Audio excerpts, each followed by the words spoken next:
Well, this is what you get when you have kids, plus animals, plus chaos. Let's get this cleaned up. And there we go.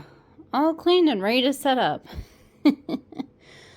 Alrighty, so for those who don't know, and it's been a while and I do apologize for that, but I've been downgrading some of my pets, so I don't have a lot of my snakes anymore, due to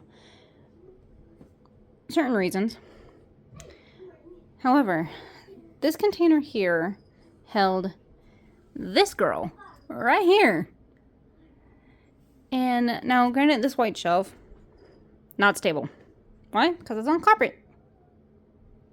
However, since I am very much pregnant, my husband does not like it when I get her down from where she usually is up here on her pedestal where no one can touch her. For good reasons, because my cat will probably try and kill her. My sweet 6-year-old, I have told 5 times not to touch this, decided to try and move it so he could look at his fish. Why he wanted to look at his fish while moving it beats me, because there's room to look at the fish. I'll focus on my fingers.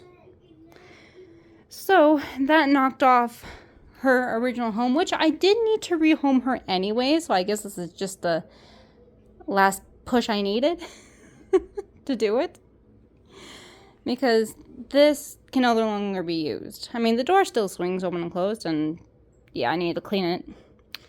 But the top there that you see, and that little bit right there, so that part no longer shuts. And for those who have never owned tarantulas before, somehow they just randomly get the instinct to just open up their cage by lifting it up. And I know this for a fact because my girl Reaper, who's down there in the dark right now, drinking some water, has opened up her lid before. So I guess we're going to rehome Majora. I gotta be careful here because she is a Goody Sapphire and she is beautiful.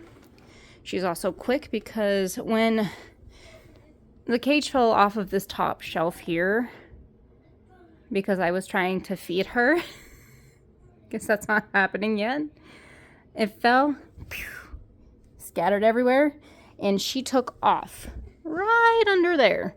And I was able to scoosh her out with a fake flower. Luckily, every time she bit the fake flower, she, can't hurt herself. But I panicked a little bit because I also had my 1-year-old daughter right here on my legs because she's learning how to stand and walk. So I panicked and flung her up onto my shoulder because you don't want to get bit by one of these. They are considered the most venomous tarantula in the world. Now, someone is welcome to correct me, but at least that's what Google says. Because, we all trust Google. Now, this is not going to be a perfect setup for her kind, because I was not fully prepared to move her into this quite yet. I was waiting until she had one more meal and maybe a molt, because she hasn't been eating lately, so I'm wondering if she's molting. But now I have no choice, so I'm hoping this doesn't stress her out too badly. But I figured, if I'm going to set this up, let's bring everyone along with it. And I probably will get some, longer sticks or logs to hang up. But for now, I'm going to use these vines and see if she'll attach a web to there. But usually in this container, even though she had a way to climb up, she really just made her home right here, as you can see. So she burrowed rather than climbed up. But I'm okay with that. Now, how I'm going to do this one-handed is beyond me. Let's see. Can I even... Nope, this might not work. There might just have to be a part 2 of getting this girl a bigger cage because she needed a bigger home because she was about a quarter smaller when I got her. So that worked just fine, but then she molted at least twice, and now I need to redo it. So we're just gonna make some places for her to hide in. I washed this one pretty good. And the bedding, granted, is not the normal bedding that I use for my tarantulas, but I had some leftover snake bedding from redoing that cage, which, guess what? I got to redo it again because she just shed. Thanks, Freya. But hopefully they'll be at least somewhat comfortable in here until I can get better setup. So there will be a part 2. And these lines were supposed to go for our chameleon Jack, but these are just so flimsy that every time he grabbed onto it, it just kind of... He looked like a little chameleon Tarzan, just flopping around. And I didn't want him to fall, so... We're gonna stuff this full of leaves, and we're gonna let her... You know what, I'll probably even, like, you know what, we'll put that in there too.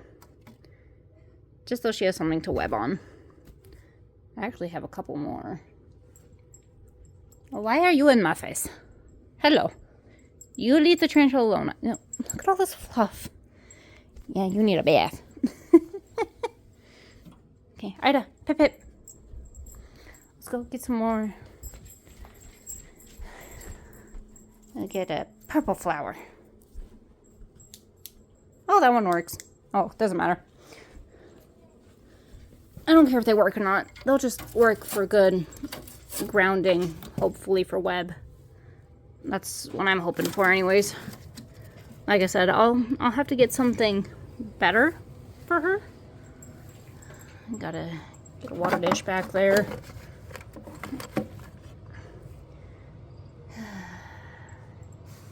You know what? How about we switch for a second, because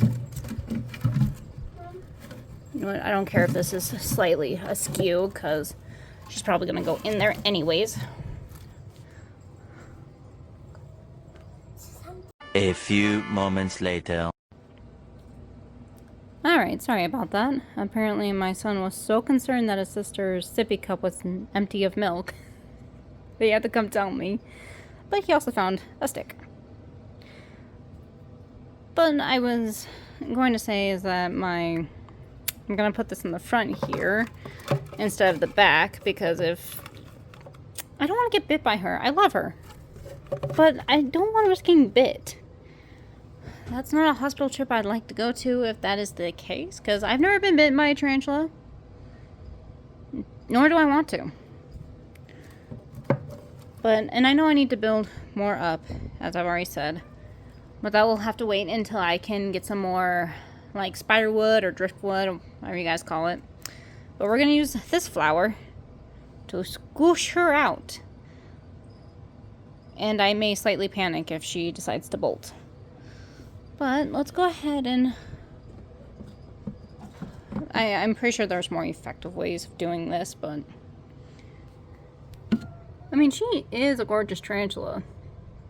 You can't tell now because, like I said, I think she's getting ready to molt. But this place will be much bigger, and if we ever do find her a male, we will introduce them and see what happens, because they can live together. But, okay, girl, please don't. Come on. Oh, there she goes. Thank you for making this easy. Oh. Yep, there's her butt. Already in there. Yeah, she might like that part more. Yeah, there she is. My phone wants to focus.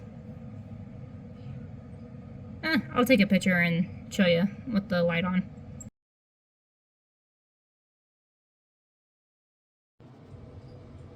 Alright, took out the flowers so we can spray that, because since those flowers have lights attached to them, well, I don't think it's going to electrocute her or anything, but You never know. And I couldn't position them enough to get them to stay, so if she does climb on them, she's just gonna follow her.